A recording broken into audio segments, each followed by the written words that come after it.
go, go, go, go, go, go, go.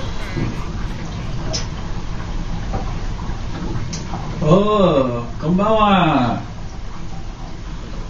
I decided to try out the art of the Japanese soak.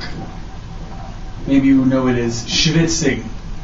But, yeah, I figured you got this deep tub. I spent a long day in a suit. So, let's do as they do. Live as the Romans lived. When in Japan. I already used the Roman thing. Yeah, so today was day 2 of training. It went very well. I'm learning a lot about the job and about Japan. I'll tell you what I wanted to tell you about. This day. Actually, started the day with a run. My new friend Catherine and I, who were up at 6. Well, we were up about 6 and 6:30. We hit the streets. And it was really nice, just beautiful morning. It was really kind of cool, but really beautiful morning. Ran down to the park. That's just over the river, and it was really, really nice. Still a lot of people out. Got to see people practicing Tai Chi in the park, which you go to an Asian country, you hope to see. There's even a lady with a sword. I think she was doing a variety of it with a sword. By the way, these are my knees. This is really all the room that I have in here. It's like a micro Lamaze pool. So if you want to get your baby born for less, this is the place to do it. So we did the run and went around, and I'll tell you what, I'll get videos of it later and everything, but no space is wasted here in Japan, especially Tokyo. Major cities in the United States, Chicago, New York, you'll have a building front, but in the back are the alleys. But the alleys are just where the fire escapes, electrical, back doors, dumpsters, garbage. That's where you put that in back. They do a similar thing here, but it's less obvious, and you not only have stores in the front of the building, but the back of the building is also rented out for other things. So you'll find bars and restaurants and little shops. So we saw some of that this morning. I came in, changed, got dressed, and I was going to find something to eat. So I caught my other friend Helen, and we were just walking around looking for some food. And we ended up going. I'm like, let's check out one of these little alleys. Maybe there's something open. Nothing really open.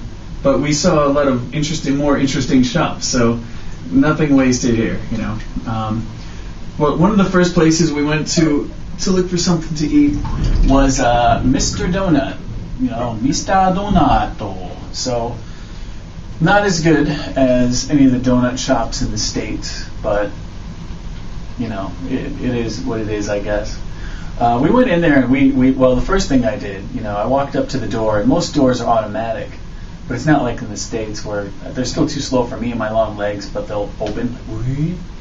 Here they slide apart, but you get there and you have to stop pretty much, and then it goes, and then it opens slowly. So I walk up to the door, nothing happened, and we're still talking, and I saw a little. I can't read the little handle, but it just says this way and that way. So I just grab it like a rampaging Hulk American, and I pull the door open, these glass doors, get inside, and they're still open. I'm like, oh yeah, sorry. And I force them shut again. And we walk up to the counter, and it's one of the few times that the people that work there weren't super nice and friendly. And it's early morning, and she works at a donut shop, but really, it doesn't matter here. Everybody's really nice. So she really wasn't too happy with that, I think. So anyway, we looked at the selection. It really was just donuts, and we need a little more than donuts in the morning, So we leave Mr. Donut, and we're about to go across the street, and there's 3 elementary school kids, about to cross the street, and they're just talking to each other and giggling and all that. And it's great because they're all in school uniforms. Everybody at school here is really in uniforms. So they have these little blue pillbox hats and little smart jackets with high collars and their little blue shorts.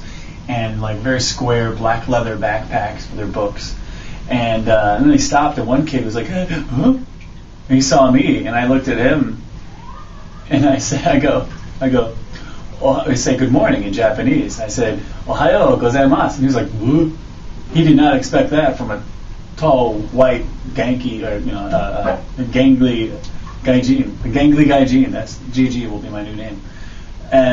So he's like, oh. And he looks at his friends, and they laugh, and he goes, Ohayo gozaimasu. He's making fun of me now. And he looks back, he's looking at me for something more. So I said, good morning. And they just laughed and screamed and ran to the other side of the street. I think they were so surprised and so excited that I spoke their language, and then I said good morning in my language and still talking to him, and he was just thrilled to pieces. So they just ran, and I took it as a good sign. It was fun. So yeah, that was a nice little it was a cool way to start the day. It was a really nice morning, and yeah. So I'm having my schwitz. And then we're going to go get some legitimate Japanese sushi in a little while. Yeah, more to come. So, hey, if you're watching, thanks for watching. You're not going to see any of the goods coming out of this tub. I'm just letting you know. So, if you don't mind, I'll catch you on the flip-flop. All right? We go party 'cause it's your bath time. We go sip Sayonara. It's your bath time. Sayonara. You You can find me in the tub with my Mr. Bob. Listen to this pretty sound. It comes from my rubber duck. I'm into sitting down. I ain't into standing up. So come give me a